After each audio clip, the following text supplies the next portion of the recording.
Europe 1 Soir.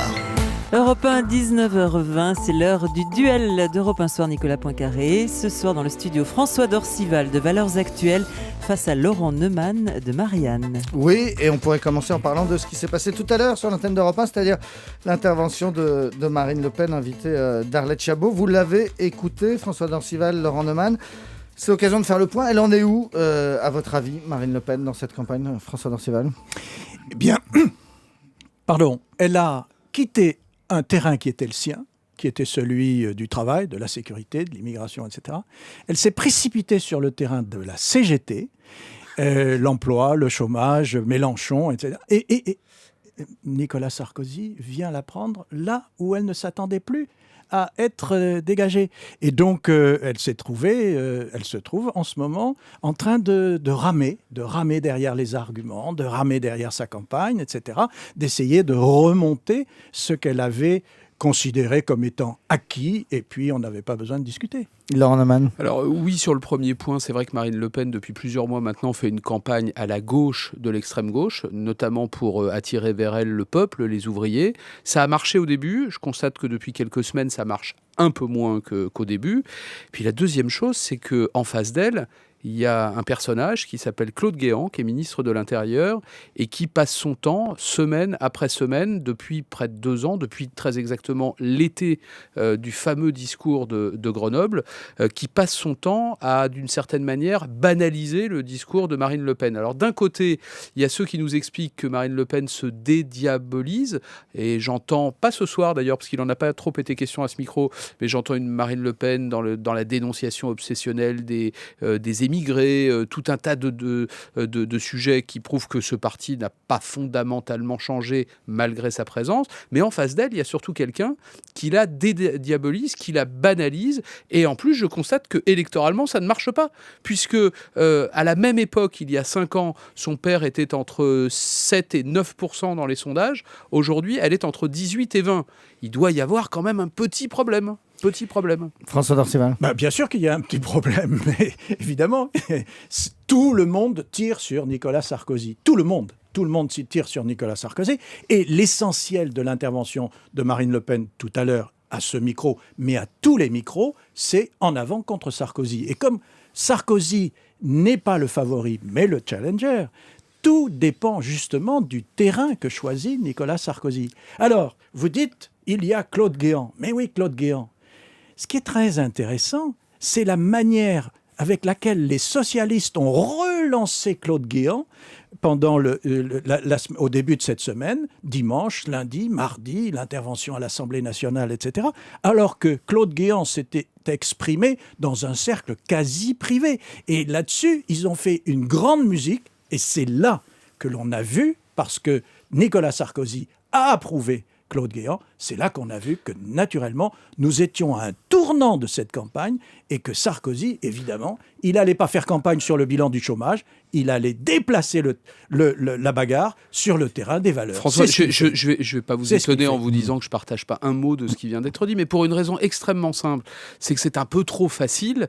En gros, ce que vous dites, et ce que disent d'ailleurs une partie des amis de Nicolas Sarkozy... Non, vous dites en gros... C'est ce que les socialistes font de Sarkozy. Ce qui est important, c'est pas du tout ce qu'a dit Claude Guéant. Ouais. Ce qui est important, c'est ce que la gauche en a fait. Mais c'est une blague. C'est à peu près du même registre que lorsque Nicolas Sarkozy explique que le chômage, c'est pas de sa faute, c'est la faute des 35 heures d'il y a 15 ans. Que la situation des déficits français, c'est pas de sa faute, c'est les retraites de 1980. C'est du même registre. C'est-à-dire que c'est une façon de s'exonérer. Ce que je vois, c'est qu'à intervalles réguliers, l'histoire des civilisations qui ne se valent pas les unes les autres, cette fois-ci, que le discours de Grenoble anti-Rome, que toute une série de propos discriminatoires. Je me souviens de Claude Guéant, je me demande même si c'est pas à ce micro ici même, disant les Français ne se sentent plus chez eux. Je ne l'ai pas inventé, ça n'est pas moi qui l'ai dit, c'est pas la faute des socialistes là pour le coup. Donc il y a une série de propos qui, je le constate dans les sondages et même dans les propos qui sont tenus par le Front National, banalisent le Front National. Au fond, ça n'est plus gênant. Il y a 15 jours de cela, Marianne est allée sur le terrain voir les gens qui votent pour elle. On a été confronté à un phénomène que je ne soupçonnais pas. Les gens acceptent d'être pris en photo en disant qu'ils votent Le Pen, mais il y a 5 ans, 10 ans, c'était inconcevable. Aujourd'hui, pourquoi se cacher ? Puisque de toute façon, ce que dit Marine Le Pen, au plus haut sommet de l'État, on le dit de la même manière.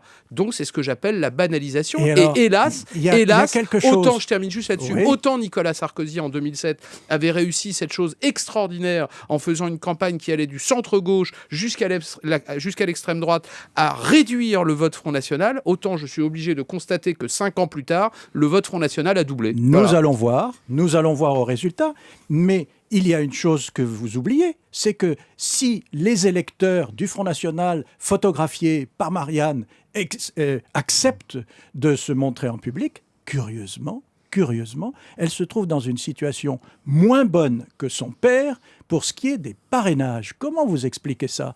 Comment expliquez-vous que l'essentiel de sa campagne aujourd'hui soit pour dire « ils ne veulent pas que j'ai des parrains, ils ne veulent pas que je sois candidate au premier tour ». Ce que disait déjà son père, élection après élection, par ailleurs. Bien sûr. Moi, je suis persuadé qu'elle ira au premier tour et qu'elle aura ses parrainages, mais il n'empêche qu'il y a quand même un certain frein que vous n'évoquez pas. Alors, puisqu'on en est au pronostic, à votre avis, sa présence au deuxième tour, ça reste possible ? Elle, tout à l'heure, disait Arlette Chabot, mais j'en suis absolument persuadé. On est mi-février, les sondages commencent à avoir du sens quand ils mettent 5, 6, 7 points entre Nicolas Sarkozy et Marine Le Pen. Alors, l'écart varie. Le sondage qui les a rapprochés le plus date d'il y a une quinzaine de jours. Il y avait moins de 2 points entre eux. Oui, et l'écart varie entre 2 et 5. Là, on est plutôt au-delà de 5, 6, 7 même. Je crois qu'on est à 2 mois, que rien n'est joué, que tout est possible. Quand on discute d'ailleurs en privé avec un certain nombre de sondeurs, ils disent eux-mêmes qu'au fond, c'est très compliqué de savoir précisément où elle est. Je ne sais pas. Franchement, je ne le sais pas. Et on verra bien. Mais, en tout cas, ce que je constate en lisant l'interview qu'a donnée Nicolas Sarkozy et qui paraît demain, je crois, dans le Figaro Magazine, ce que je constate, c'est qu'il a délibérément choisi d'aller sur ce terrain-là. Qu'est-ce qu'il dit en gros ? Il dit, on ne va pas rentrer dans le détail parce que mon bilan n'est pas formidable. Je ne vais pas faire un catalogue de promesses. Donc, je vais sur le terrain des valeurs. Mais de quelles valeurs s'agit-il ? Il dit très concrètement, en gros, il y a 2 fauteurs de troubles, il y a 2 boucs émissaires. Il y a d'une part tous ces millions de gens qui ne travaillent pas alors qu'ils pourraient travailler. C'est les chômeurs qui, en plus, coûtent de l'argent aux contribuables. Et de l'autre, les immigrés qui, en gros, je résume, mais en période de crise, a fortiori, prennent le travail des Français. En gros, c'est ça que ça veut dire. Je résume, François Dorcival. Je caricature. Parce qu'on n'a plus beaucoup de temps, François. Justement, alors c'est pas le moment de caricaturer. La question, c'est veut-on donner la parole aux Français sur des questions de société ? Oui ou non ? Nous avons toujours plaidé pour que les Français puissent s'exprimer sur ces sujets-là. Faisons-le. Alors, j'ai 2 réponses. Très court. Nicolas, premier. Très court, Nicolas. Si vous avez raison, non, pas du tout, je ne vais pas caricaturer. S'il avait raison, il aurait recouru au référendum pour l'engagement des troupes françaises en Afghanistan, il ne se serait pas assis sur le traité constitutionnel européen, et deuxièmement, s'il est élu, ce qui est plutôt votre souhait, mais c'est qu'il aura reçu l'accord des Français pour appliquer son programme. Pourquoi retourner devant un référendum ? Mais il n'y a aucune raison. Mais tout le monde sait que... Aucune. Mais non, pas du tout. Aucune. Une consultation... moi, je vous le dis. François Dorcival a la parole pour conclure. La consultation populaire, tant mieux. Merci beaucoup Laurent Neumann de Marianne à la une de Marianne demain. Le casse-tête de la droite, comment abattre Hollande. Et puis un dossier sur la vérité sur l'état de la France avec des économistes atterrés, dites-vous. François Dorcival à la une de votre hebdomadaire Thatcher, Margaret Thatcher. Margaret Thatcher, le film de Meryl Streep, mais surtout le modèle Thatcher. Merci, à lire dans Valeurs Actuelles. Dans un instant, les récits de Paris Match. On va parler des femmes et des hommes et des inégalités hommes-femmes. À tout de suite. 18h, 20h, Nicolas Poincaré sur Europe 1.